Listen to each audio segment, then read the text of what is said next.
عباده الذین اصطفى فاعوذ باللہ من شرور انفسنا ومن سیئات اعمالنا من یهد اللہ فلا مضل له ومن یضلل فلا هادی له واشهد ان لا الہ الا اللہ وحدہ لا شریک له واشهد ان محمدا عبدہ ورسولہ اما بعد فإن خیر الحدیث کتاب اللہ وخیر الہدی ہدی محمد صلی اللہ علیہ وسلم وشر الامور محدثاتها وكل محدثۃ بدعۃ وكل بدعۃ ضلالہ وكل ضلالۃ فی النار۔ اعوذ باللہ السمیع العلیم من الشیطان الرجیم من حمزہ ونفخہ ونفثہ۔ بسم اللہ الرحمن الرحیم۔ اللہم صلی علی محمد وعلی آل محمد کما صلیت علی ابراہیم وعلی آل ابراہیم انک حمید مجید۔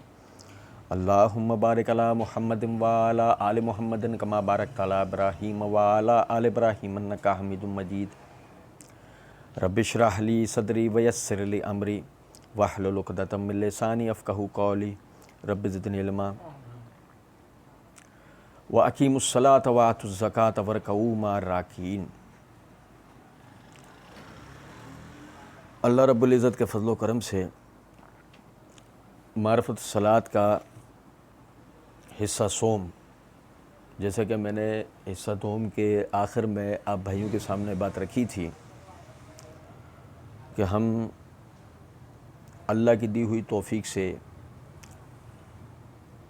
نبی صلی اللہ علیہ وسلم کی یعنی آپ صلی اللہ علیہ وسلم جس طرح نماز پڑھتے تھے وہ سنت طریقہ سیکھیں گے اور سمجھیں گے۔ تو اس حوالے سے آج سے یہ ہمارا سلسلہ شروع ہوتا ہے۔ حصہ دوم میں آپ کو یاد ہوگا ہم نے پڑھا کہ اللہ رب العزت نے سورہ بقرہ کی آیت نمبر 239 کے اندر فرمایا فَإِذَا آمَنْتُمْ فَاذْكُرُوا اللَّهَ كَمَا عَلَّمَكُم مَا لَمْ تَكُونُوا تَعْلَمُونَ۔ جب تم حالت امن میں ہو تو تم اللہ کا ذکر اس طرح کرو گے جیسے کہ اس نے تمہیں سکھایا ہے کہ جس کو تم پہلے نہیں جانتے تھے۔ اور ہم نے اللہ کی دی ہوئی توفیق سے یہاں ذکر کس سے مراد سمجھا تھا کہ ذکر سے مراد یہاں نماز ہے، جس سے یہ بات واضح ہوتی ہے کہ اللہ رب العزت نے حالت امن میں نماز کا طریقہ ہمیں سکھایا ہے جس کے مطابق ہمیں نماز پڑھنی ہے۔ اس حوالے سے جو سب سے پہلی چیز ہے، یہ میرے ہاتھ میں صحیح بخاری ہے، اس کی جلد نمبر 1 کا صفحہ نمبر 73 ہے، کتاب الوحی ہے۔ امام بخاری رحمۃ اللہ علیہ نے سب سے پہلا یہ کتاب کے تحت سب سے پہلا ہی باب قائم کیا، باب کیف کان بدء الوحی الی رسول اللہ صلی اللہ علیہ وسلم وقول اللہ عز وجل ان اوحینا الیک کما اوحینا الی نوح والنبیین من بعدہ، اور اس کے تحت حدیث نمبر 1 ہے کہ علقمہ بن وقاص لیثی رحمۃ اللہ علیہ وہ کہتے ہیں کہ سنا میں نے عمر بن الخطاب رضی اللہ تعالی عنہ سے، وہ منبر پہ تھے جبکہ فرما رہے تھے کہ میں نے نبی صلی اللہ علیہ وسلم سے سنا کہ اس کے سوائے نہیں، اعمال کا دار و مدار نیتوں پر ہے اور آدمی کو وہی سب کچھ ملے گا جو خود نیت اس نے کی ہے۔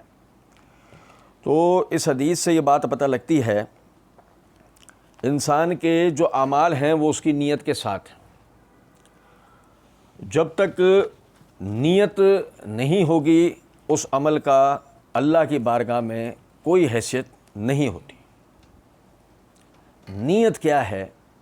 یہ میرے ہاتھ میں مصباح اللغات ہے، اس کے یہ صفحہ نمبر 923 کے اوپر وہ لکھتے ہیں النیت قصد، یعنی ارادہ، دل کا عزم،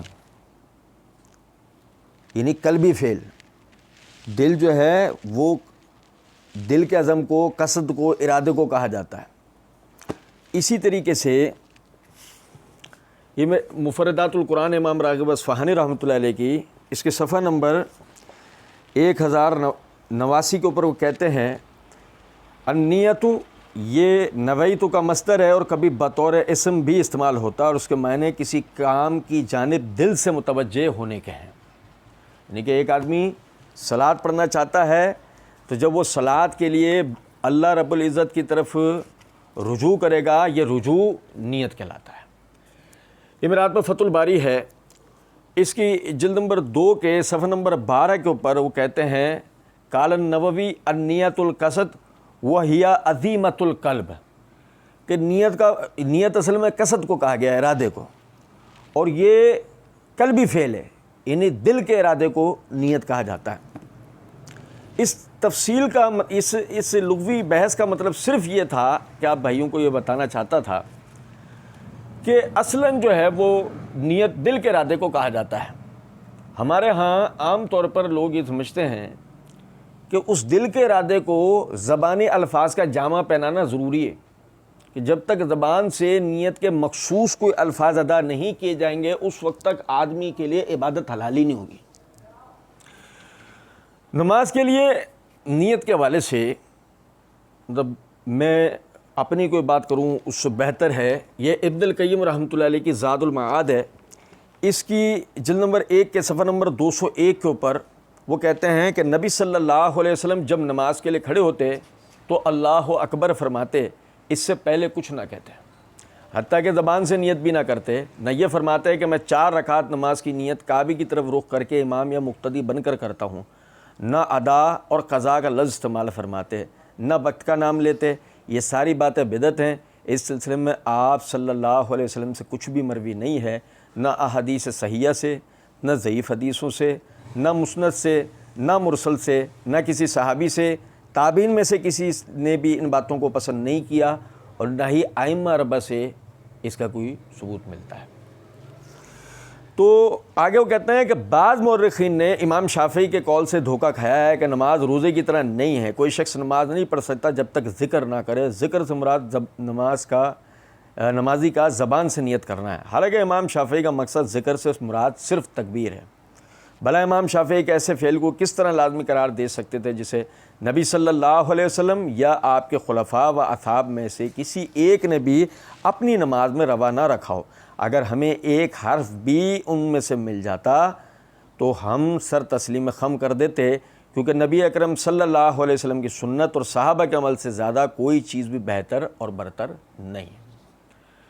المختصر یہ کہ زبان سے نیت کے کوئی مخصوص کلمات ادا کرنا یہ ثابت نہیں ہے، بس دل کے اندر ارادہ ہونا چاہیے کہ میں فلاں وقت کی جو ہے وہ نماز وہ ادا کر رہا ہوں، وہ فرض ہے یا نفل ہے، جو بھی نماز۔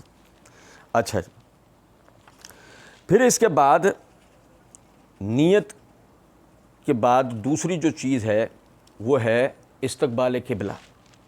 آدمی کے لیے قبلے کا تعین ضروری ہے، قبلہ رخ ہونا ضروری ہے۔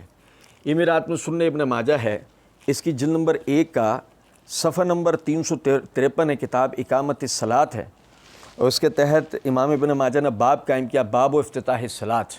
اس کے تحت حدیث نمبر 803 ہے کہ ابو امید ساعدی رضی اللہ تعالیٰ عنہ فرماتے ہیں کہ نبی صلی اللہ علیہ وسلم جب بھی نماز کے لیے کھڑے ہوتے ہیں تو آپ قبلے کی طرف منہ کرتے، آپ قبلے کی طرف منہ کرتے اور دونوں ہاتھ اٹھاتے اور فرماتے اللہ اکبر۔ آپ صلی اللہ علیہ وسلم جب بھی نماز کا ارادہ کرتے قبلے کا رخ کر نماز کے لیے کھڑے ہوتے، قبلے کا رخ کرتے، دونوں ہاتھ اٹھاتے اور فرماتے اللہ اکبر۔ تو اس حدیث سے یہ بات پتہ لگی کہ قبلہ رخ ہونا یہ ضروری ہے، اور اس کے بعد نماز کی ابتدا ہوتی ہے۔ اچھا، پھر یہ اتنی زیادہ اہمیت کا حامل بات ہے کہ آپ دیکھیں، یہ میرے ہاتھ میں سنن ابن ماجہ ہے، اس کی جلد نمبر 1 کا صفحہ نمبر 392 ہے، کتاب الصلاۃ ہے۔ امام ابو داؤد نے باب قائم کیا ہے، باب وضع الیمنی علی الیسری فی الصلاۃ۔ اس کے تحت حدیث نمبر 749 ہے کہ زرع بن عبد الرحمن وہ کہتے ہیں کہ میں نے عبداللہ بن زبیر رضی اللہ تعالیٰ عنہ سنا، وہ فرماتے تھے کہ دونوں قدموں کا یعنی کہ برابر برابر ہونا، قبلہ رخ ہونا، دونوں قدموں کا برابر برابر ہونا، اور دائیں ہاتھ کو بائیں ہاتھ پر رکھنا، یہ سنت میں سے ہے۔ ہمارے یہاں عام طور پر نمازی کرتے ہیں نا اس طرح کہ نماز پڑھنے کھڑے ہوتے ہیں، قبلے کا رخ ہوتا ہے، پیر ٹیڑھے ہوتے ہیں، پیر اس طرح ٹیڑھے ہوتے ہیں، یہ غلط طریقہ ہے۔ قبلے کا رخ مکمل کرنا ہوتا ہے جہاں تک نمازی سے ممکن ہو۔ جیسے کہ ہاتھ یوں نہیں ہو سکتے کیونکہ ہاتھ باندھے جائیں گے جیسے کہ ہم پڑھیں گے، لیکن پیر باندھے نہیں جاتے، اس لیے پیروں کا رخ سیدھا ہونا، قبلہ رخ ہونا۔ باقاعدہ عربی میں الفاظ ہیں یقول صف القدمین، صف القدمین، قدموں کا برابر ہونا۔ برابر ہونے کا مطلب ہی کیا ہے کہ ایڑی پیچھے اور پنجہ آگے، قبلہ رخ ہو۔ تو میرا اس بات سے بتانے کا مقصد، حالانکہ یہ سب بندی کی بحث میں یہ بات آئے گی انشاءاللہ، لیکن میرا اس بات سے بتانے کا مقصد یہ ہے کہ قبلے کا رخ کرنا اس درجے ضروری ہے کہ پیر کے پنجوں تک کو قبلے کی طرف رخ کرنے کی حدیث موجود ہے۔ اچھا جی، پھر یہ دیکھیں کہ جیسے کہ ابھی ہم نے پڑھا کہ ابو امیہ ساعدی رضی اللہ تعالیٰ عنہ ہی کی روایت کے اندر یہ الفاظ ہیں کہ اذا قام الی الصلاۃ استقبل القبلۃ ورفع یدیہ وقال اللہ اکبر، کہ نبی صلی اللہ علیہ وسلم جب بھی نماز کے لیے کھڑے ہوتے قبلہ رخ ہوتے اور جو ہے وہ دونوں ہاتھ بلند کرتے اور فرماتے اللہ اکبر۔ اس پتہ لگا کہ جب آدمی قبلہ رخ کر لے گا اس کے بعد دونوں ہاتھ بلند کرے گا، دونوں ہاتھ بلند کر کے تکبیر کہے گا، یعنی کن الفاظ سے؟ اللہ اکبر۔ اب اس تکبیر کی اہمیت و حیثیت کیا ہے یہ ذرا سمجھیے گا کہ یہ میرے ہاتھ میں سنن ترمذی ہے، اس کی جلد نمبر 1 کا صفحہ نمبر 180 ہے، کتاب الصلاۃ ہے۔ امام ترمذی رحمۃ اللہ علیہ نے باب قائم کیا، باب ما جاء فی تحریم الصلاۃ و تحلیلھا۔ اس کے تحت یہ حدیث نمبر 238 ہے۔ ابو سعید خدری رضی اللہ تعالیٰ عنہ فرماتے ہیں کہ نبی صلی اللہ علیہ وسلم نے فرمایا نماز کی چابی طہارت حاصل کرنا ہے، اور اس کی تحریم اس کی تکبیر ہے، اور اس کی تحلیل اس کی تسلیم ہے۔ یعنی کیا مطلب کہ نبی صلی اللہ علیہ وسلم نے فرمایا نماز کی چابی، غسل کی حاجت ہو تو غسل کرنا ہے، وضو کی حاجت ہو تو وضو کرنا ہے، پانی نہ پائیں تو تیمم کرنا ہے، پاکی حاصل کیے بغیر نماز نہیں ہوگی۔ اس کی تحریم اس کی تکبیر ہے، یعنی پہلی تکبیر کیا ہے؟ وہ تکبیر تحریمہ ہے۔ یعنی تحریمہ کا مطلب دنیاوی تمام امور اس کے اوپر حرام ہو جائیں گے۔ مثال کے طور پر میں کھڑا ہو کر نماز پڑھ رہا تھا، ٹھیک ہے، دروازہ بجا، اب میں دوران نماز ہی گیا اور میں نے کنڈی کھول دی اور آ کے کھڑا ہو گیا، تو ایسا نہیں ہو سکتا۔ یا میرے برابر میں کوئی آدمی آ کے کھڑا ہوا اور اس نے آ کے مجھ سے کہا السلام علیکم، خیریت سے ہیں؟ طبیعت ٹھیک ہے؟ میں نے کہا جی جی اللہ کا کرم، تو ایسا نہیں ہو سکتا۔ دنیاوی تمام امور یہ دوران نماز، یعنی میں نماز پڑھ رہا ہوں، نماز شروع ہو گئی، دوران نماز پہلی دوسری تیسری رکعت میں مجھے پیاس کا احساس ہونا شروع ہوا، اب میں نے فوراً آواز لگا کہ امام صاحب ذرا ٹھہریے گا، پانی پی کے آ رہا ہوں، اب گیا پانی پی کے اور دوبارہ کھڑا ہو گیا، ایسا نہیں ہو سکتا۔ نماز کی پہلی تکبیر تکبیر تحریمہ، یعنی دنیاوی امور اس کو پر حرام کر دے گی، اور اس کی تحلیل یعنی دنیاوی امور حلال کر دینے والی چیز کیا ہے؟ سلام پھیرنا۔ تو اس سے پتہ لگا کہ جو تکبیر ہے اس کی بڑی اہمیت ہے، یہ پہلی تکبیر ادا کرنی ہے، جس کے بعد دنیاوی امور اس کے اوپر وہ حرام ہو جاتے ہیں۔ اچھا جی، اسی طریقے سے یہ دیکھیں، یہ میرے ہاتھ میں صحیح بخاری ہے، اس کی جلد نمبر 1 کا صفحہ نمبر 499 ہے۔ ابو ہریرہ رضی اللہ تعالیٰ عنہ فرماتے ہیں، امام بخاری رحمۃ اللہ علیہ نے اس کو کتاب الصلاۃ کے اندر باب امر النبی صلی اللہ علیہ وسلم الذی لا یتم رکوعہ بالاعادہ، اس کے تحت حدیث نمبر 756 ہے۔ ابو ہریرہ رضی اللہ تعالیٰ عنہ فرماتے ہیں کہ نبی صلی اللہ علیہ وسلم مسجد میں تشریف فرما تھے، اتنے میں ایک شخص آیا، اس نے نماز پڑھی، پھر آ کر آپ کو سلام کیا۔ آپ صلی اللہ علیہ وسلم نے سلام کا جواب دیا اور فرمایا جا نماز پڑھ، تو نے نماز نہیں پڑھی ہے۔ وہ گیا، پھر نماز پڑھی، پھر آ کر آپ کو سلام کیا، آپ نے فرمایا جا نماز پڑھ، تو نے نماز نہیں پڑھی۔ ایسا 3 بار ہوا۔ آخر وہ کہنے لگا اللہ کی قسم جس نے آپ کو حق کے ساتھ نبی بنا کر بھیجا، میں تو اس سے اچھی نماز نہیں پڑھ سکتا تھا، مجھے آپ سکھائیے۔ تو آپ صلی اللہ علیہ وسلم نے فرمایا جب تو نماز کے لیے کھڑا ہو تو تکبیر کہے، جب تو نماز کے لیے کھڑا ہو تو تکبیر کہے، پھر جو کچھ قرآن سے تجھ کو یاد ہو اور آسانی کے ساتھ پڑھ سکے وہ پڑھ، پھر اطمینان سے ٹھہر، رکوع کر، پھر سر اٹھا یہاں تک کہ سیدھا کھڑا ہو جا، پھر اطمینان سے ٹھہر کر سجدہ کر، پھر سجدے سر اٹھا اور اطمینان سے بیٹھ جا، پھر دوسرا سجدہ اطمینان سے ٹھہر کر ادا کر، پھر اسی طرح اپنی ساری نماز پڑھ لے۔ اب اس حدیث سے پتہ لگا کہ نبی صلی اللہ علیہ وسلم نے اس کو نماز سکھاتے ہوئے فرمایا اذا قمت الی الصلاۃ فکبر، جب تو نماز کے لیے کھڑا ہو تو تکبیر کہہ لے. اس سے پتہ لگا کہ نماز کی ابتدا کرنی ہے تکبیر سے. قبلے کا تعین کر کے نماز کی جو ابتدا ہوگی ہاتھ بلند کیے, فرمایا آپ نے کہ کیا کہنا ہے, تکبیر, اور تکبیر کے الفاظ خود کیا پڑھ کے بتا دیے, اللہ اکبر. ٹھیک ہے, اللہ اکبر سے یہ تکبیرات ادا کرنی ہے. اچھا جی, پھر اسی طریقے سے یہ سمجھیے گا کہ یہ جو ہاتھ بلند, یعنی کہ تکبیر کے لیے ہاتھوں کو بلند کرنا ہے, اس مسئلے کو بھی ذرا سمجھیں. یہ میرے ہاتھ میں صحیح بخاری ہے, اس کی جلد نمبر 1 کا صفحہ نمبر 519 ہے, کتاب الصلاۃ ہے.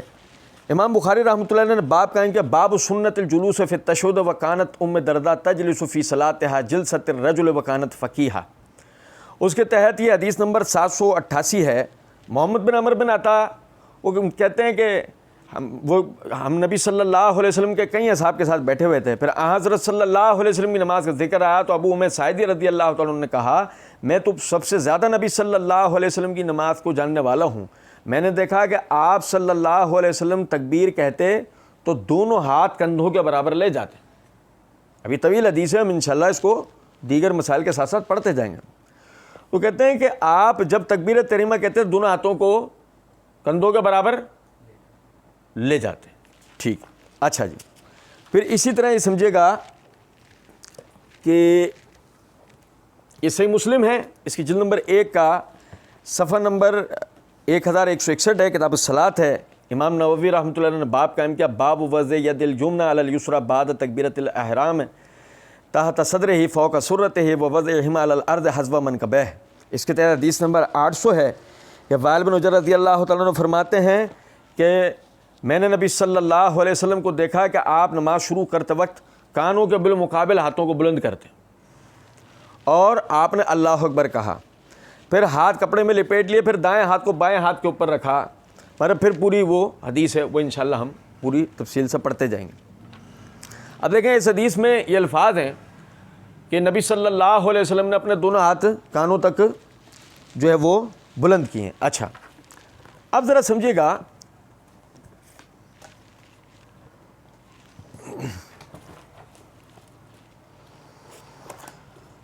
یہ میرے ہاتھ میں ابو داؤد ہے, اس کی جلد نمبر 1 کا صفحہ نمبر 380 ہے. امام ابو داؤد نے باب قائم کیا ہے اس کے اوپر, باب و تفریح استفتاء صلاۃ باب رفع الیدین. اس کے تحت حدیث نمبر 723 ہے. وائل بن حجر رضی اللہ تعالیٰ عنہ فرماتے ہیں کہ میں نے نبی اکرم صلی اللہ علیہ وسلم کو دیکھا, جب آپ صلی اللہ علیہ وسلم نے نماز شروع فرمائی تو آپ نے ہاتھوں کو کانوں تک اٹھایا. وائل رضی اللہ تعالیٰ عنہ کہتے ہیں اس کے بعد جو میں آیا تو میں نے لوگوں کو دیکھا کہ وہ نماز شروع کرنے کے وقت ہاتھوں کو سینے تک اٹھاتے اور کمبل اور جبہ اوڑے ہوئے ہوتے تھے. اور ذرا بات کو سمجھیے گا, ابو امیر ساعدی رضی اللہ تعالیٰ عنہ نے آپ کو کندھوں تک ہاتھ اٹھاتے دیکھا ہے. اسی طرح عبداللہ بن عمر رضی اللہ تعالیٰ عنہ ہی کی صحیح بخاری کے اندر روایت موجود ہے کہ وہ کہتے ہیں کہ میں نے نبی صلی اللہ علیہ وسلم کو دیکھا, آپ اپنے دونوں ہاتھ کندھوں تک اٹھاتے تھے. پھر یہی مضمون حضرت علی بن ابی طالب رضی اللہ تعالیٰ عنہ سے بھی مروی ہے. مالک بن ویرث رضی اللہ تعالیٰ عنہ سے صحیح بخاری کے اندر روایت ہے, جیسے کہ انشاءاللہ ہم آگے پڑھیں گے, کہ نبی صلی اللہ علیہ وسلم اپنے دونوں ہاتھوں کو کانوں تک اٹھاتے تھے. اور جیسے کہ ابھی میں نے صحیح مسلم کے حوالے سے وائل بن حجر رضی اللہ تعالیٰ عنہ کی روایت آپ کو بتائی ہے کہ نبی صلی اللہ علیہ وسلم اپنے دونوں ہاتھ کانوں تک اٹھاتے تھے. اچھا, پھر وائل بن حجر رضی اللہ تعالیٰ عنہ کہتے ہیں میں سردی کا ایام میں آیا جب کہ لوگ اپنے اوپر کمبلے اور چادر ڈالے ہوئے ہوتے تھے. کمبلے اور چادر ڈالے ہوئے ہونے کی صورت میں, کمبلے اور چادر ڈالے ہونے کی صورت میں جب بندہ ہاتھ اٹھاتا ہے تو اس سے ہاتھ پوری طریقے سے نہیں بلند ہو پاتے, کیونکہ کمبل یا چادر کندھوں پر سے ہٹ جانے کا ڈر ہوتا ہے. تو آپ سمجھے ذرا اس بات کو. تو وہ کہتے ہیں کہ میں نے دیکھا وہ ہاتھ کہاں تک اٹھا رہے تھے, سینے تک. اچھا, اب میں آپ کو بتاؤں مسئلہ کیا ہے.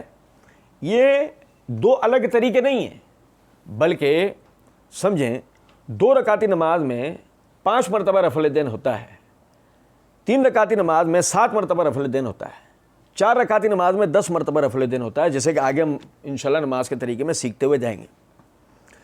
اور جب نبی صلی اللہ علیہ وسلم, ظاہر ہے کہ نماز کی اصل خشوع و خضوع ہے, یہ جیسے کہ سورہ مومنون کے اندر آتا ہے نا کہ اللہ رب العزت نے وہ مومنین کے جو کامیاب ہو گئے ان کی صفات بیان کرتے ہوئے فرمایا الذین هم فی صلاتہم خاشعون، وہ لوگ جو اپنی نمازوں میں خشوع برتتے ہیں، عاجزی اختیار کرتے ہیں، ان کی توجہ اللہ کی طرف ہوتی ہے۔ اب اس صورت میں ایک آدمی جس کی توجہ اللہ کی طرف ہے، جب وہ ہاتھ بلند کرے گا تو وہ توجہ اس پہ نہیں کرے گا میرا ہاتھ کہاں تک گیا ہے، اور جب ایسا نماز میں بار بار کرنا ہوتا ہے تو اس صورت میں تو سوال ہی نہیں پیدا ہوتا کہ بس تعین کر کے ہاتھ اٹھایا کہ مجھے ہاتھ یہاں تک اٹھانا ہے۔ ہاں یہ بات طے شدہ ہے کہ جو بلند ترین مقام ہے، بلند ترین، حدیث تینوں ہم نے پڑھی، بلند ترین مقام ہے کانوں تک اور کم ترین مقام ہے سینے تک، لیکن یہ ہے روانی کے دوران میں کہ جب آپ خشوع و خضوع میں ہو۔ اصل وہی ہے کہ ہاتھ کہاں تک اٹھیں گے، کیونکہ سمجھیں ذرا اس بات کو کہ رفع الیدین کی تعظیم میں، جیسے کہ انشاءاللہ رکوع کی جب بحث آئے گی وہاں انشاءاللہ ہم رفع الیدین کے بیان میں اس چیز کو پڑھیں گے۔ رفع الیدین کی مطلب تعریف کے اندر یہ بات محدثین نے بیان کی ہے کہ یہ اللہ کی تعظیم کو ثابت کرنے کے لیے ہاتھ بلند کیا جاتے ہیں، کہ بندہ اپنے ہاتھ کھڑے کر کے، یعنی کہ جس طرح ہے نہیں مجرم گرفتاری کا ہینڈز اپ، اس کے ہاتھ کھڑے کر دیے جاتے ہیں، کہ وہ کہتا تھا اب میرا کوئی اختیار نہیں رہا، میں نے اپنے آپ کو آپ کے سپرد کیا۔ بندہ اپنے آپ کو اللہ کے سپرد کر دیتا ہے، اس کے لیے اپنے ہاتھ کھڑے کر دیتا ہے۔ آپ سمجھیں ذرا اس بات کو، تو یہ بات ثابت کرتی ہے کہ ہاتھوں کو بلند کر کے اٹھانا چاہیے، لیکن وہی بلند کر کے اٹھانا چاہیے کہ جو طریقہ نبی صلی اللہ علیہ وسلم سے ثابت ہے۔ آپ صلی اللہ علیہ وسلم نے دونوں ہاتھوں کو کانوں تک اٹھایا ہے، نہ انگوٹھوں کو کانوں کی لو کو لگایا ہے، نہ ہاتھوں سے کانوں کو پکڑا ہے، نہ ہاتھوں سے کانوں کی لو کو پکڑا ہے، آپ نے دونوں ہاتھوں کو کانوں تک اٹھایا ہے۔ بات آپ سمجھ رہے ہیں؟ تو لہٰذا یہ تین الگ طریقے نہیں ہیں، یہ دو الگ طریقے نہیں ہیں، یہ ایک ہی طریقہ ہے جو بار بار ہونے کی وجہ سے کبھی آپ صلی اللہ علیہ وسلم نے کانوں تک اٹھائے، کبھی آپ کے کندھوں تک ہاتھ گئے، کبھی سینے تک۔ صحابہ نے ایمانداری کے ساتھ جو دیکھا اس کو روایت کر دیا، اپنے اندازے نہیں لگائے، ایمانداری سے جو دیکھا اس کو روایت کر دیا، اور ہم اس کو یعنی کہ اس تطبیق کے ساتھ سمجھنے کی کوشش کرتے ہیں۔ اصل کیا ہے کہ اس کو ہم نے بلند کر کے اٹھانا ہے، اور بلند کانوں تک کرنا ہے، نہ کانوں سے ہاتھ اوپر جائے گا نہ نیچے آئے گا، سوائے اس کے کہ وہی کہ ہم خشوع کی حالت میں ہیں، ہمارا ہاتھ کندھوں تک آ جائے، سینے تک آ جائے، ہمیں پتہ نہیں لگا، وہ ایک الگ بحث ہے۔ ٹھیک ہے، اچھا جی۔ پھر اس کے بعد یہ دیکھیں، یہ میرے ہاتھ میں مستدرک حاکم ہے، اس کی جلد نمبر 1 کا صفحہ نمبر 469 ہے، حدیث نمبر 856 ہے، کتاب الصلاۃ ہے۔ سعید بن سمعان وہ کہتے ہیں کہ ایک مرتبہ حضرت ابو ہریرہ رضی اللہ تعالیٰ عنہ وہ بنی زریق کی مسجد میں ہمارے پاس آئے، کہنے لگے 3 عمل ایسے ہیں جن کو نبی صلی اللہ علیہ وسلم کیا کرتے تھے اور لوگوں نے ان کو چھوڑ دیا ہے۔ جب آپ صلی اللہ علیہ وسلم نماز کے لیے کھڑے ہوتے تو اس وقت راوی ابو عامر نے ہاتھ کے ساتھ اشارہ کیا اور اپنی انگلیوں کو نہ تو مکمل کھلا رکھا نہ مکمل بند کیا، نہ مکمل کھلا رکھا نہ مکمل بند کیا۔ یعنی اس کا مطلب یہ ہے کہ ہاتھوں کو نہ تو یوں اٹھانا ہے اور نہ یوں اٹھانا ہے، ہاتھوں کو نارملی نہ تو پوری بند ہو نہ کھلی ہو، یہ سنت طریقہ ہے دونوں ہاتھ اٹھانے کا۔ ٹھیک ہے، اچھا اسی طرح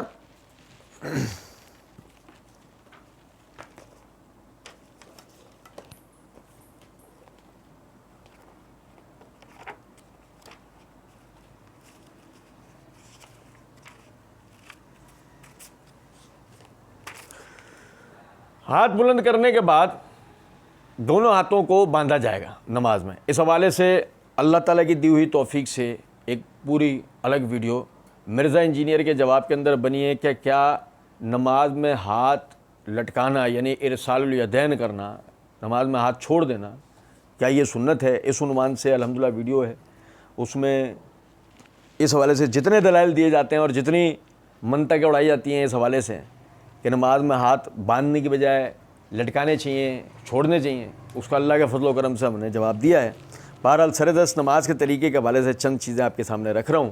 یہ میرے ہاتھ میں صحیح بخاری ہے، اس کی جلد نمبر 1 کا صفحہ نمبر 471 ہے، کتاب الصلاۃ ہے۔ امام بخاری رحمۃ اللہ علیہ نے باب قائم کیا، باب وضع الیمنی علی الیسری فی الصلاۃ، اس کے تحت حدیث نمبر 703 ہے، سہل بن سعد رضی اللہ تعالیٰ عنہ فرماتے ہیں کہ لوگوں کو حکم دیا جاتا تھا کہ نماز میں ہر آدمی اپنا دایاں ہاتھ بائیں ہاتھ کے اوپر رکھ لے. دایاں ہاتھ، اب وہ عربی میں لفظ کیا ہے، کان الناس یؤمرون ان یضع الرجل الید الیمنی علی ذراع الیسری فی الصلاۃ. لوگوں کو حکم دیا جاتا تھا کہ دائیں ہاتھ کو بائیں ہاتھ کی یعنی کہ ہڈی کے اوپر، کوہنی کی ہڈی کے اوپر ہاتھ کو رکھ لے جائے. اب کوہنی کی ہڈی یہاں تک ہے، یہ پوری کوہنی کی ہڈی ہے نا، یہ یہاں تک. دائیں ہاتھ کو بائیں ہاتھ کے اوپر رکھا جائے، یہ لوگوں کو نبی صلی اللہ علیہ وسلم حکم دیا کرتے تھے. اس کا مطلب نماز میں ہاتھ لٹکانا نبی صلی اللہ علیہ وسلم کے حکم کی نافرمانی ہے. اور نماز میں دائیں ہاتھ کو بائیں ہاتھ کی کوہنی کے ساتھ اس طرح رکھنے کا یعنی کہ حکم دیا جاتا تھا. اچھا، پھر اس کی جگہ اور اس کا طریقہ کار کیا ہوگا وہ بھی حدیث کے اندر جو نا الحمدللہ بیان ہوا ہے. اچھا،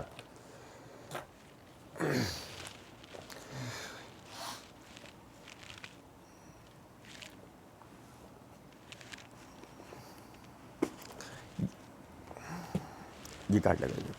یہ میرے ہاتھ میں سنن نسائی ہے، اس کی جلد نمبر 1 کا صفحہ نمبر 323 ہے، کتاب الافتتاح ہے. امام نسائی رحمۃ اللہ نے باب قائم کیا، باب وضع الیمین علی الشمال فی الصلاۃ. اس کے تحت حدیث نمبر 890 ہے. وائل بن حجر رضی اللہ تعالیٰ عنہ فرماتے ہیں کہ میں نے نبی صلی اللہ علیہ وسلم کو دیکھا، آپ جب بھی نماز میں کھڑے ہوتے تو اپنے دائیں ہاتھ کو بائیں ہاتھ پر رکھا کرتے تھے. اب اس حدیث میں الفاظ ہیں اذا کان قائما فی الصلاۃ قبض بیمینہ علی شمالہ، کہ جب بھی نبی صلی اللہ علیہ وسلم نماز میں قیام کرتے تھے اپنے دائیں ہاتھ کو بائیں ہاتھ پہ رکھتے تھے، جو یہ اس بات کو ثابت کرتا ہے کہ قیام کی نماز میں ایک ہی کیفیت ہے، اور وہ یہ ہے کہ دائیں ہاتھ کو بائیں ہاتھ پر رکھنا.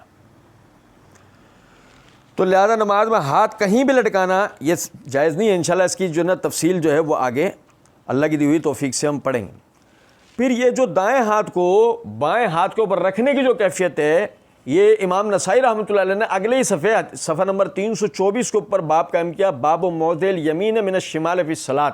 دائیں ہاتھ کو بائیں ہاتھ پر کہاں رکھیں، باب یہ قائم کیا ہے.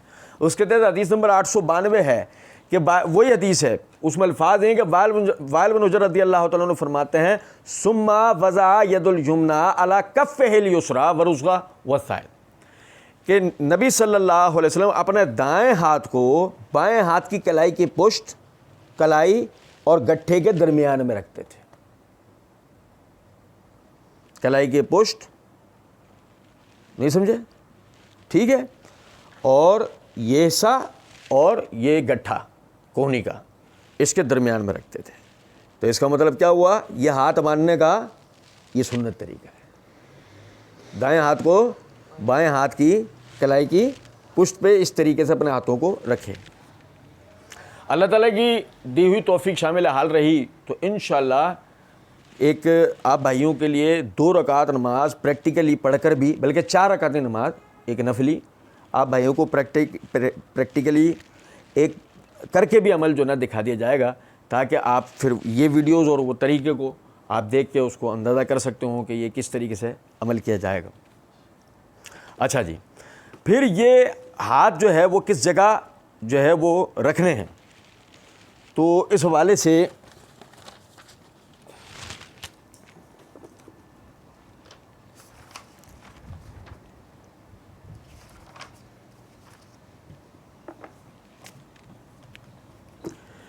یہ میرے ہاتھ میں سے ابن خزیمہ ہے، اس کی جلد نمبر 1 کا صفحہ نمبر 443 ہے، کتاب الصلاۃ ہے. امام ابن خزیمہ رحمۃ اللہ علیہ نے اس کے اوپر باب قائم کیا، باب وضع الیمین علی الشمال فی الصلاۃ قبل افتتاح القراءۃ. اس کے تحت حدیث نمبر 479 ہے کہ وائل بن حجر رضی اللہ تعالیٰ عنہ فرماتے ہیں میں نے نبی صلی اللہ علیہ وسلم کے ساتھ نماز پڑھی، آپ صلی اللہ علیہ وسلم نے اپنے دائیں ہاتھ کو بائیں ہاتھ پر یعنی اپنے سینے پہ باندھا. ہاتھوں کو دائیں ہاتھ کو بائیں ہاتھ پر رکھ کر اپنے سینے کے اوپر دونوں ہاتھ رکھیں. ٹھیک ہے، اسی طریقے سے یہ مسند احمد ہے، اس کی جلد نمبر 5 کا صفحہ نمبر 268 ہے، حدیث نمبر 22026 ہے. قبیصہ بن حلب رضی اللہ رحمۃ اللہ علیہ اپنے والد حلب طائی رضی اللہ تعالیٰ عنہ سے روایت کرتے ہیں، وہ کہتے ہیں رأیت النبی صلی اللہ علیہ وسلم ینصرف عن یمینہ وعن یسارہ ورأیتہ قال یضع ھذہ علی صدرہ. وصف یحییٰ الیمنا علی الیسریٰ فوق المفصل، کہ حلب طاہر رضی اللہ تعالیٰ عنہ وہ کہتے ہیں کہ میں نے نبی صلی اللہ علیہ وسلم کو دیکھا نماز کے اختتام کے بعد مقتدیوں کی طرف دائیں اور بائیں دونوں سے گھوم جایا کرتے تھے، یعنی مقتدی طرف رخ دائیں بائیں دونوں طرف سے کر لیا کرتے تھے گھوم کے. اور میں نے دیکھا کہ اس ہاتھ کو یعنی باندھتے، ان ہاتھوں کو باندھتے تھے سینے پہ، تو یحییٰ بن سعید القطان رحمۃ اللہ علیہ نے کر کے دکھایا کہ الیمنا دایاں ہاتھ بائیں پہ، الیسریٰ فوق المفصل، یعنی کہ کونی کے جوڑ پر. تو اس حدیث سے بھی پتہ لگا کہ نبی صلی اللہ علیہ وسلم اپنے ہاتھ جو ہے وہ نماز میں سینے کے اوپر باندھتے تھے. اسی طریقے سے یہ سنن کبریٰ بہقی ہے، اس کی جلد نمبر 2 کا صفحہ نمبر 46 ہے. عقبہ بن امام بہقی رحمۃ اللہ علیہ نے کتاب الصلاۃ میں باب وضع الیدین علی الصدر فی الصلاۃ من السنہ، اس باب کے تحت حدیث نمبر 2337 کے تحت عقبہ بن صاحبان ان کی روایت بیان کی. وہ کہتے ہیں کہ سیدنا علی بن ابی طالب رضی اللہ تعالیٰ عنہ ان سے سوال ہوا اس آیت کے بارے میں فصلی لربک وانحر، تو انہوں نے جواب میں کہا کہ دائیں ہاتھ کو بائیں ہاتھ کی یعنی کہ کلائی کی پشت پہ سینے کے اوپر باندھو. اس کا مطلب کیا ہے کہ دائیں ہاتھ کو بائیں ہاتھ کی کلائی کی پشت پہ رکھ کے سینے پہ باندھنا، یہ اس آیت کا مطلب ہے. اچھا جی، اسی طریقے سے یہ کتاب المراسیل ہے امام ابو داؤد کی، مرسل ضعیف کی قسم ہے، لیکن جو روایات ہم نے پیش کی اس کی تائید کے اندر ہے یہ امام طاؤس رحمۃ اللہ علیہ کا، یہ میں آپ کو مرسل روایت بیان کر رہا ہوں. اس کے صفحہ نمبر 139 کے اوپر امام طاؤس کے حوالے سے وہ لکھتے ہیں کان رسول اللہ صلی اللہ علیہ وسلم یضع ید الیمنى علی ید الیسریٰ ثم یشد بہما علی صدرہ وہو فی الصلاۃ، کہ نبی صلی اللہ علیہ وسلم دائیں ہاتھ کو بائیں ہاتھ پر رکھتے، اس کو مضبوطی سے پکڑ کے انہیں سینے پہ باندھ لیتے، اور وہ اس وقت حالت نماز میں ہوتے تھے. تو اس سے بھی پتہ لگا کہ نبی صلی اللہ علیہ وسلم یعنی کہ ہاتھوں کو سینے کے اوپر نماز کے دوران سینے پہ ہاتھ باندھا کرتے تھے. اچھا جی، پھر اس کے بعد دیکھیں نماز میں جب آپ ہاتھ باندھ لیں گے، ہاتھ باندھنے کے بعد آپ نے پڑھنا ہے. اور کیا پڑھنا ہے؟ یہ میرے ہاتھ میں صحیح بخاری ہے، اس کی جلد نمبر 1 کا صفحہ نمبر 472 ہے، کتاب الصلاۃ ہے. امام بخاری رحمۃ اللہ علیہ نے باب قائم کیا باب ما یقرأ بعد التکبیر، کہ تکبیر تحریمہ کے بعد کیا پڑھا جائے. اس کے تحت حدیث نمبر 707 ہے. ابو زرع کہتے ہیں کہ مجھ سے ابو ہریرہ رضی اللہ تعالیٰ عنہ نے بیان کیا، انہوں نے کہا کہ نبی اکرم صلی اللہ علیہ وسلم تکبیر تحریمہ اور قرأت کے درمیان چپ رہتے. تو ابو زرع نے کہا میں سمجھتا ہوں کہ ابو ہریرہ رضی اللہ عنہ نے کہا کہ تھوڑی دیر. تو ابو ہریرہ رضی اللہ عنہ کہتے ہیں کہ میں نے عرض کیا یا رسول اللہ صلی اللہ علیہ وسلم، میرے ماں باپ آپ صلی اللہ علیہ وسلم پر قربان، آپ تکبیر اور قرأت کے درمیان جو چپ رہتے ہیں اس میں کیا پڑھتے ہیں؟ تو نبی صلی اللہ علیہ وسلم نے فرمایا میں یہ پڑھتا ہوں اللہم باعد بینی و بین خطایای کما باعدت بین المشرق والمغرب، اللہم نقنی من الخطایا کما ینقی الثوب الابیض من الدنس، اللہم اغسل خطایای بالماء والثلج والبرد. اللہ تعالیٰ کی توفیق شامل حال رہی تو انشاءاللہ نماز کی دعاؤں، اذکار، تسبیحات، تحمیدات وغیرہ کا پورا ترجمے جو ہے وہ آپ بھائیوں کے سامنے میں انشاءاللہ رکھوں گا. بڑی اس میں اللہ نے ہمیں عقیدے کی اور ویسے عبرت اور نصیحتیں دے رکھی ہیں، تو انشاءاللہ بہت کچھ سیکھنے کو ملے گا. اور ساتھ یہ پتہ لگے گا کہ یہ دعائیں قیام میں، یہ دعائیں رکوع میں، یہ دعائیں رکوع چھوڑ کے، یہ دعائیں سجدے میں، یہ دعائیں تشہد میں کیوں پڑھی گئی ہیں اور اس کی کیا حکمت ہے، اس کی کیا وجہ ہے. انشاءاللہ ہم اللہ کی دی ہوئی توفیق سے پڑھیں گے. بہرحال بنیادی چیز کہ دعائے افتتاح نماز کے اندر نبی صلی اللہ علیہ وسلم یہ اللہم باعد بینی، یہ دعائے استفتاح آپ پڑھا کرتے تھے. اچھا، پھر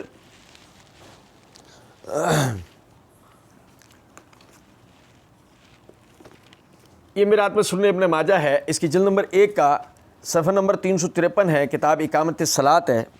امام ابن ماجہ نے باب قائم کیا باب افتتاح الصلاۃ، اس کے تحت حدیث نمبر 804 ہے. ابو سعید خدری رضی اللہ تعالیٰ عنہ فرماتے ہیں کہ نبی اکرم صلی اللہ علیہ وسلم جب نماز شروع کرتے تو آپ فرماتے سبحانک اللہم و بحمدک و تبارک اسمک و تعالی جدک و لا الہ غیرک. یہ سنا ہے دعائے استفتاح کے بعد وذکر اسم ربہ فصلی کے تحت ہمیں زنا پڑھنی ہے، یعنی اللہ رب العزت نے فرمایا وذکر اسم ربہ، اپنے رب کا نام ذکر کر، فصلی پس نماز پڑھ، تو اس کے تحت ہم نے وہ پڑھنا ہے جس سے ہمارے رب کا نام ذکر ہو، تو وہ کیا ہے؟ افضل و اولا، وہ سنا ہے۔ تو دعائے استفتاح کے بعد یعنی اس سنت پہ عمل کے بعد ہمیں سبحانک اللہم و بحمدک و تبارک اسمک و تعالی جدک و لا الہ غیرک کی ہم نے پڑھنا ہے۔ اچھا جی، پھر اس کے بعد قرأت کی ابتدا ہے، نماز کی جو اصل قرأت ہے اس کی ابتدا ہے، جیسے کہ دیکھیں اس صحیح بخاری کے اندر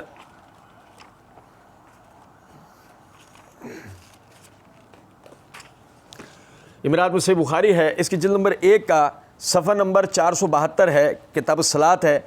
امام بخاری رحمۃ اللہ نے باب قائم کیا، باب ما یقرأ بعد التکبیر، اس کے تحت حدیث نمبر 706 ہے۔ انس بن مالک رضی اللہ تعالیٰ عنہ فرماتے ہیں کہ میں نے نبی اکرم صلی اللہ علیہ وسلم اور ابو بکر و عمر رضی اللہ تعالیٰ عنہما نماز کی قرأت کو الحمدللہ رب العالمین سے شروع کرتے تھے۔ نماز کی قرأت کو الحمدللہ رب العالمین سے شروع کرتے تھے۔ اس کا مطلب قرأت کی جو ابتدا ہے وہ سورہ فاتحہ سے سٹارٹ ہے، وہ سورہ فاتحہ سے سٹارٹ ہے۔ اور اللہ رب العزت نے قرأت کی ابتدا کا جو ادب اور سلیقہ جو سکھایا ہے، سورہ نمل کی آیت نمبر 98 میں اللہ رب العزت نے فرمایا فَإِذَا قَرَأْتَ الْقُرْآنَ فَاسْتَعِذْ بِاللَّهِ مِنَ الشَّيْطَانِ الرَّجِيمِ، کہ جب تو قرآن پڑھنے لگے تو شیطان مردود کے شر کی وجہ سے اللہ سے پناہ مانگ لیا کر۔ تو اس سے پتہ لگا کہ قرأت کی ابتدا میں ہم نے تعوذ یعنی اللہ سے پناہ مانگنے کا سلسلہ وہ کرنا ہے۔ اب دیکھیں کہ یہ جو پناہ مانگنے کا جو سلسلہ ہے اس کے تحت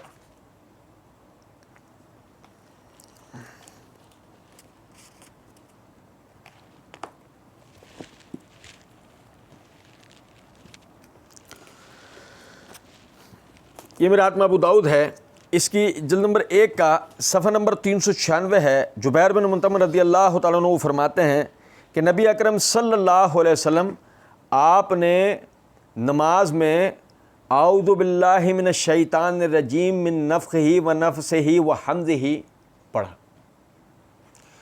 یعنی اعوذ باللہ پڑھنے کا جو طریقہ ہے وہ خالی اعوذ باللہ من الشیطان الرجیم بھی پڑھ لینا کافی ہے، حرج نہیں ہے، لیکن سنت یہی ہے کہ بندہ اعوذ باللہ من الشیطان الرجیم من نفخہ و نفثہ و نفخہ، یہ اس طرح اعوذ باللہ یعنی تعوذ پڑھے، ٹھیک ہے۔ پھر اس کے بعد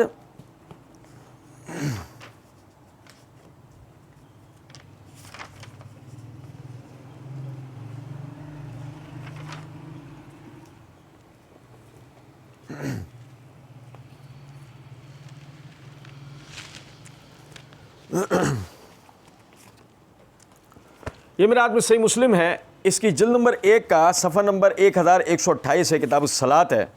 امام نووی رحمۃ اللہ علیہ نے باب قائم کیا، باب وجوب قراءۃ الفاتحۃ فی کل رکعۃ وانہ اذا لم یحسن الفاتحۃ ولا امکنہ تعلمها قرأ ما تیسر له غیرہا۔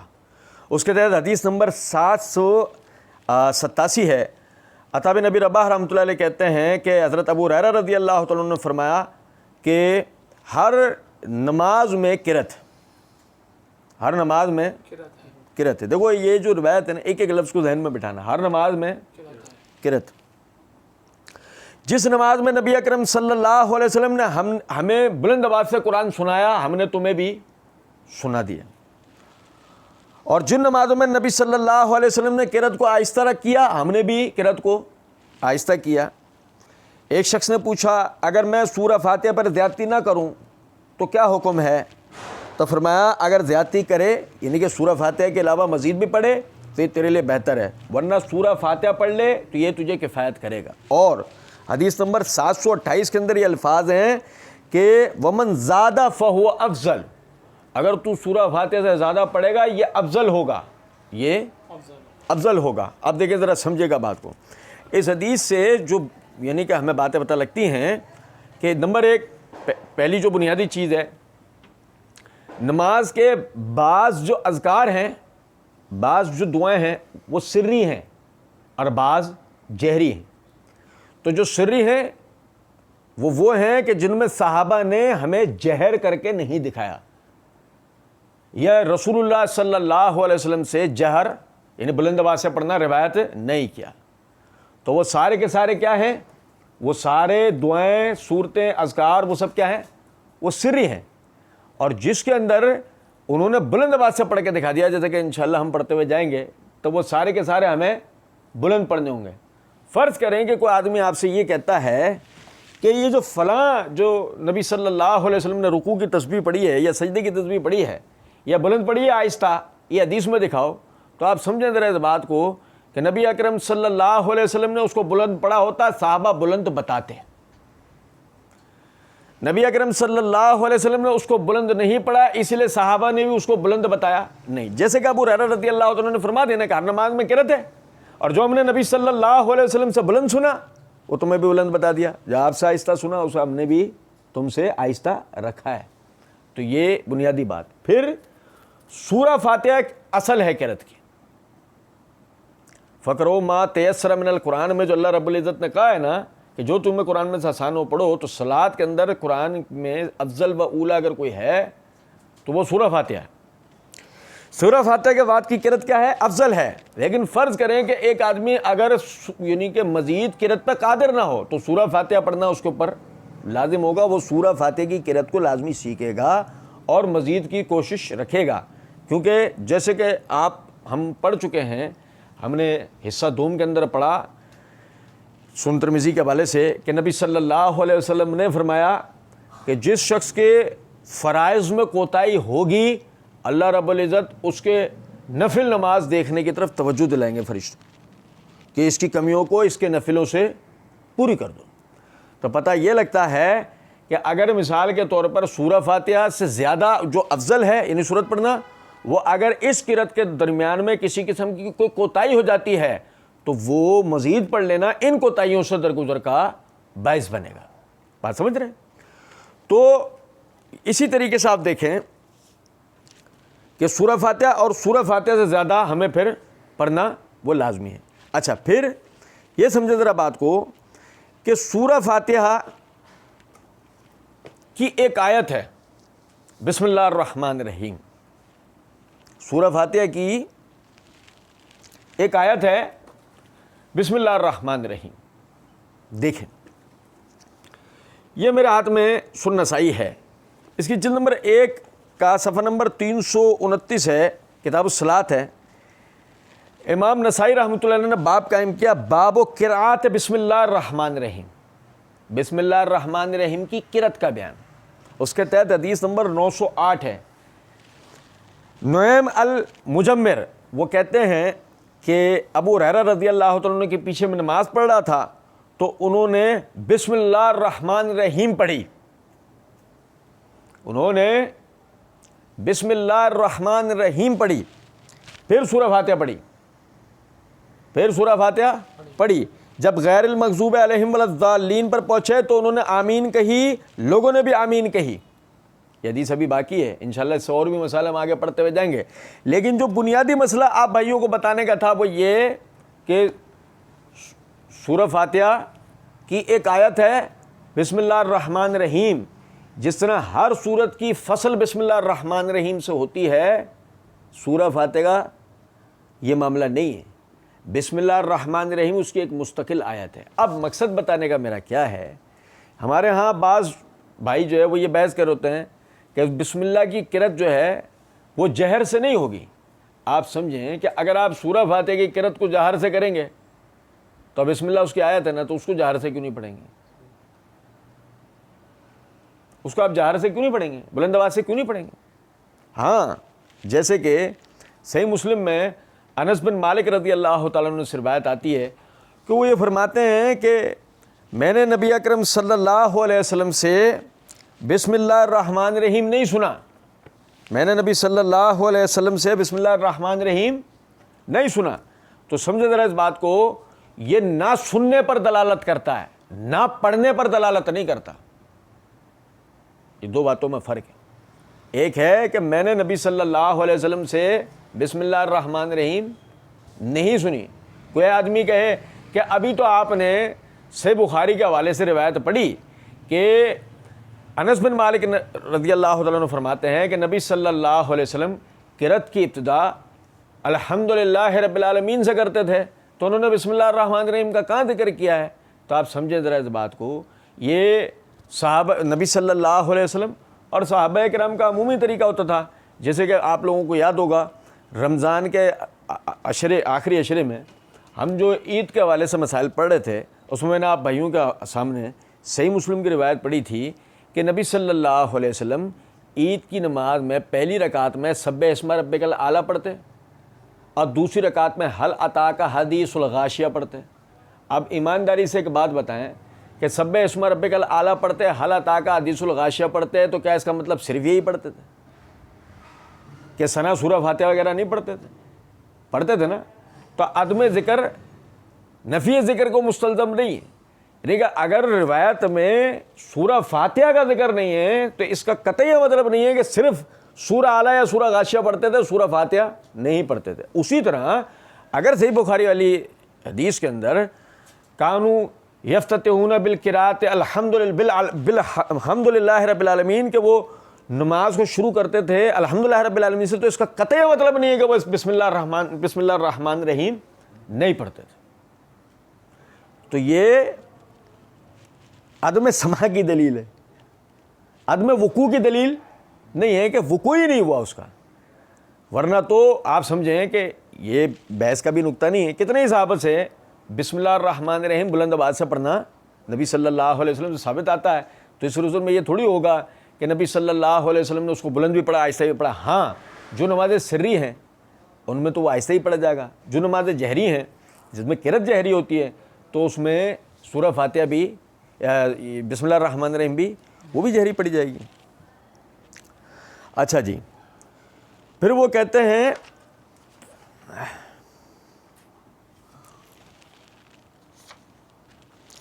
اچھا یعنی کہ سورت پڑھنے کے بعد، سورہ فاتحہ پڑھنے کے بعد، جیسے کہ میں نے ابھی صحیح مسلم کے حوالے سے آپ بھائیوں کے سامنے عرض کیا کہ کوئی ایک جو ہے وہ یعنی سورت لازم اس کو پڑھنی ہے جو کہ اس کے لیے افضل ہے. یہ میرے ہاتھ میں ابو داؤد ہے، اس کی جلد نمبر 1 کا صفحہ نمبر 418 ہے.